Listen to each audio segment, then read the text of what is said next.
A $2 billion budget. What the heck?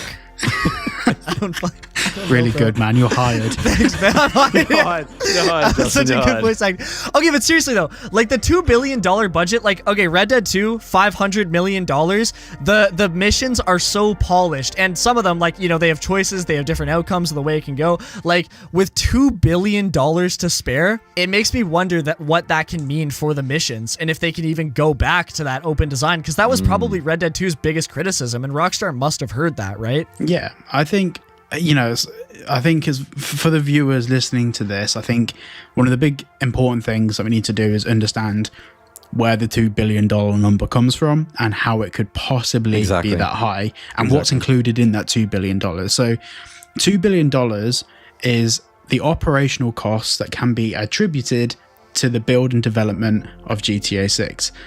Sometimes that's including marketing budget. Yep. We've not been able to verify whether that's including or excluding. It's a bit of both maybe, but for the sake of arguments, let's include it, and we'll also look at a case where it's not included. But part of the development of GTA 6 has been Rockstar buying Ruffian Games. Well, based on a predicted evaluation of Ruffian Games based in Dundee, they sold for around $120 million. So that's wild. Straight away, that's 1/5 of Red Dead Redemption 2's budget gone. So then on top of that, you know, according to the latest reports from Glassdoor, and I think it's Rocket Reach or another website, there's around 6,000 employees currently at Rockstar. Well, if you average them out on a salary of maybe $45,000 a year, give or take. In fact, let me just quickly crack out the calculator. I've already done a full video breaking these costs down, but I'm stupid, so I remember you doing all those calculations for that video. That was like a mind for me watching. I was like, numbers. I'm not good with maths. I suck. 6,000 employees with an average salary of 45,000. A lot of their employees would be on way less, maybe people that clean the offices that they hire to make GTA 6, because they also hire offices and buildings as well, which we'll talk about a bit later. But just salaries for those employees yearly is $270 million. Sure. So if you calculate how many years the game's been in development, we know it's more than 5, but let's just say 5 years. Yeah. That would be a grand total of $1.3 billion. That's just on salaries. That's not including the acquisition of Ruffian Games.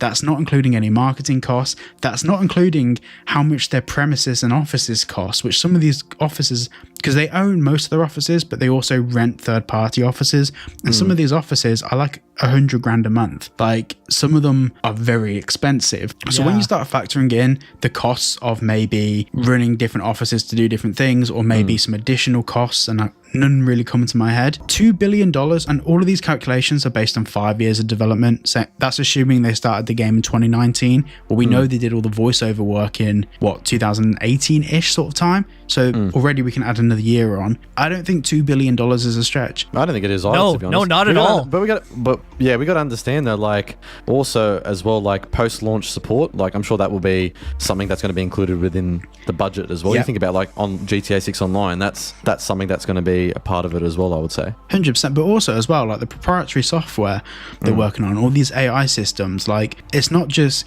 Kevin 42 from Rockstar Leeds sat at home coming up with ideas.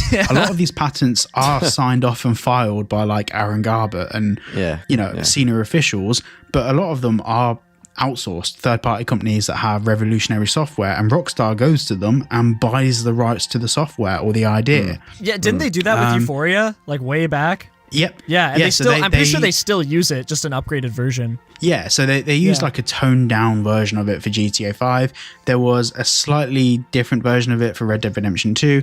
And I think for GTA, it was definitely better than 5. I mean, 5 was awful. But, I kind of liked 5 physics for what it was. I thought it was good. No, I disagree. I think 4 kills it. 4 kills it. Yeah, but if 5 had 4's physics, it wouldn't have been able to have, like, a world as big. It wouldn't have been able to be GTA 5. I feel like GTA 4 worked because it was so crammed together. 4 is just so it's just different compared to the Euphoria physics in that game. Really, it's much better. GTA 4 feels like a simulator. The car physics and everything, and I do miss that element of like for example, when you shoot someone, the way that they ragdoll. Yeah, It's so cool. Yeah, or even disarming. Oh, yeah. them, even disarming them in 4. Well, as Yeah, well. shooting the you'll gun like out of the shoot hand their and leg, stuff. and then they'll start like crawling and shit. It's crazy. Yeah, But apparently, so this is a little bit of a tidbit of information. So for GTA 4, the ragdoll physics weren't supposed to be in the game. They were going to use it for, I believe it was the first trailer. But when they showed the demo footage of the first trailer to the team at Rockstar, they loved it so much that they actually implemented it into the game engine itself, which is why GTA 4 got delayed. The main reason it was delayed is because they reworked the whole game to include Euphoria. yeah, right. Thank God they crazy. did that. Like it. Thank God, that yeah. makes GTA 4 so replayable. I can't imagine it without it. Yeah. Yeah, 100%. GTA 4 is like the Beam MG of its time. Oh yeah.